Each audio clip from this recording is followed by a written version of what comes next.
தமிழுக்காக ஏராளமான திட்டங்களை செயல்படுத்துவதாக திமுக அரசு கூறினாலும், தமிழ் பண்பாட்டையும் மொழியையும் குறிப்பிட்டு பேசுவதோடு அதன் பெருமையையும் பாதுகாத்து வருபவர் பிரதமர் மோடி என தமிழக பாஜக தலைவர் நைனா நாகேந்திரன் பெருமிதம் தெரிவிச்சிருக்காரு. தமிழகம் தலைநிமிர தமிழனின் பயணம் என்ற தனது பிரச்சார பயணத்தில் திருவள்ளூர் பகுதியில் அவர் மக்களை சந்திச்சார். அவர்கள் மத்தியில் உரை நிகழ்த்திய நைனா நாகேந்திரன் தமிழுக்காக மோடி தலைமையிலான மத்திய அரசு செய்து வரும் பணிகளை குறிப்பிட்டார்.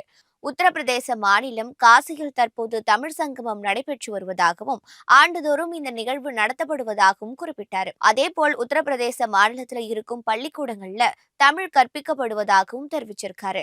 திமுக அரசு தொடர்ந்து இந்தி திணிப்பு அரசியலை முன்னெடுத்து வரும் அதே நேரம் திமுகவினர் நடத்தும் பள்ளிகள் மற்றும் கல்லூரிகள்ல இந்தி மொழி பயிற்றுவிக்கப்படுவதாகவும் சுட்டிக்காட்டினார். தேர்தல் நேரத்துல பணம் கொடுத்து எப்படியாவது வென்றுவிடலாம் என்ற எண்ணத்துல இருக்கும் திமுகவுக்கு பொதுமக்கள் உரிய பதிலடி தர வேண்டும் என அவர் கேட்டுக்கொண்டிருக்காரு.